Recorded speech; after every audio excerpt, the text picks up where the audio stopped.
Seekers of wisdom, to Philosophy for Winners, where the echoes of ancient thought guide us to triumph in the modern arena of life. Today, we delve into the enduring legacy of Stoic philosophy.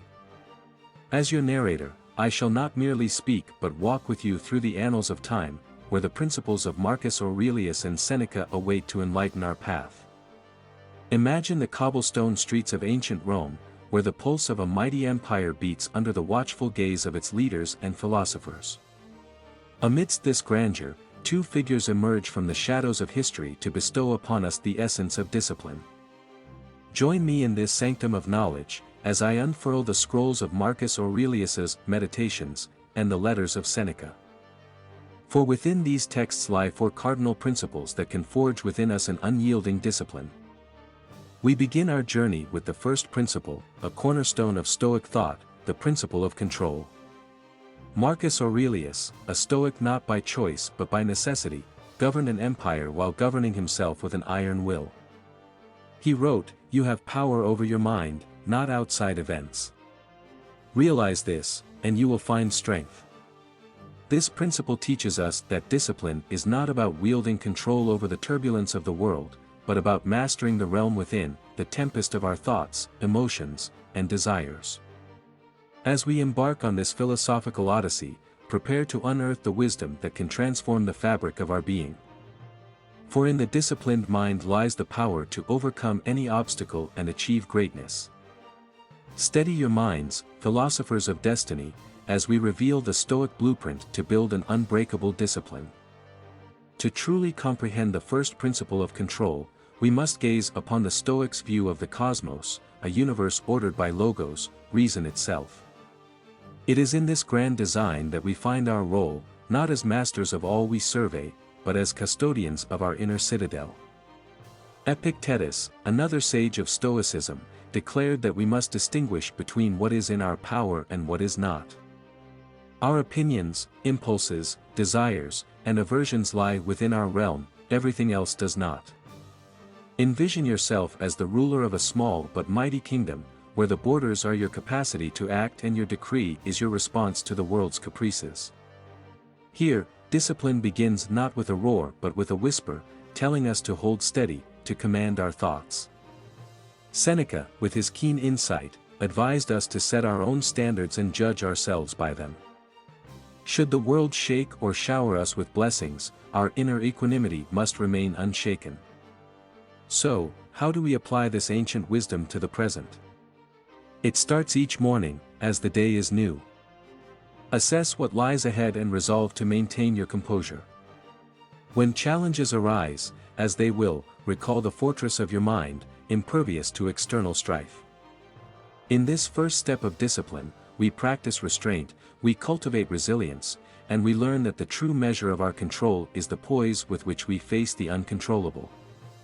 As the stars will overhead, silent witnesses to our struggles and triumphs, remember the first principle of control. Hold it close, for it is the foundation upon which we will build a fortress of discipline. With the first cornerstone in place, let us now proceed to the second principle, one that will demand of us not merely understanding, but action. The second principle that guides our quest for discipline is action, not the mere flurry of busyness, but deliberate, purposeful movement aligned with our deepest values. Marcus Aurelius counseled, "Waste no more time arguing about what a good man should be. Be one."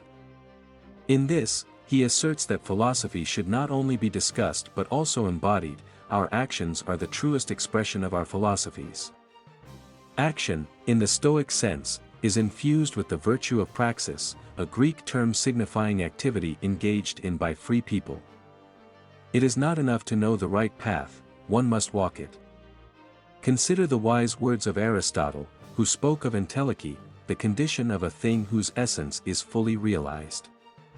We, too, strive to reach our full potential, our own entelechy, through disciplined action. In our world, this principle translates to setting our alarms before sunrise, lacing our shoes for the morning run, choosing the salad over the sandwich, the water over the wine. Each choice, an action towards a greater good. Seneca, with his sharp wit, would remind us that while we control our actions, we must not be controlled by the outcome. The disciplined individual acts out of virtue, not for the applause of the onlookers. And so, we must ask ourselves, are our actions reflective of the discipline we seek? Do we rise to meet our responsibilities with the same dedication as the Stoics met their fates? As the candle burns low and the scrolls lay open, let us inscribe this second principle deep within. Let our actions henceforth be deliberate, a testament to our unwavering commitment to discipline. With the second principle etched into the bedrock of our character, we now turn to the third, a principle that tempers our resolve with the wisdom of foresight. The third principle upon which we build the mighty edifice of discipline is foresight, the practiced gaze into the potential futures that lie before us, not to predict but to prepare. Marcus Aurelius, a man well acquainted with the caprices of fate, wrote of preparing for every eventuality, saying, "Never let the future disturb you. You will meet it, if you have to, with the same weapons of reason which today arm you against the present." Foresight is the ability to foresee potential obstacles and setbacks, a skill that Seneca, too, esteemed highly. He practiced what is known in Stoicism as premeditatio malorum, the premeditation of future challenges, not to dwell on them, but to diminish their power over us. For the Stoics, discipline was not just the mastery of one's actions in the present, but also the strategic anticipation of the future. It is in this light that we must consider our own path. Have we considered what may lie ahead? Have we steeled ourselves for the trials that may come?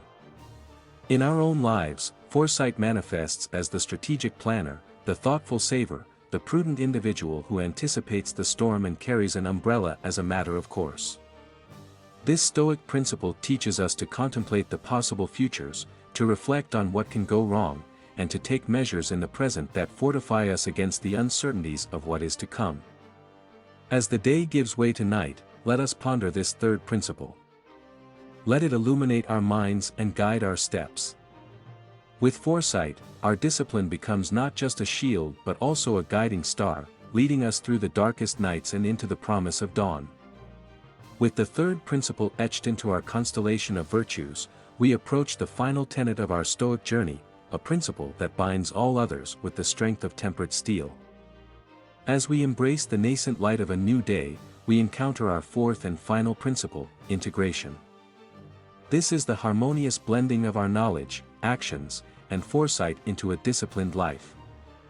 Marcus Aurelius lived by this unity of purpose, his meditations a testament to a life where thought, word, and deed were one. Just that you do the right thing.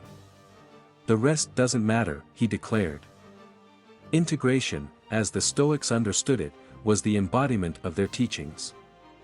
It meant aligning one's inner virtues with outer actions, living a life that is consistent and true to one's principles. Like the arches of an aqueduct, each principle we've discussed supports and reinforces the others, creating a structure through which the water of virtue flows unimpeded. In our time, integration means living a congruent life, where our daily routines, the habits we form, and the decisions we make all resonate with the principles we hold dear.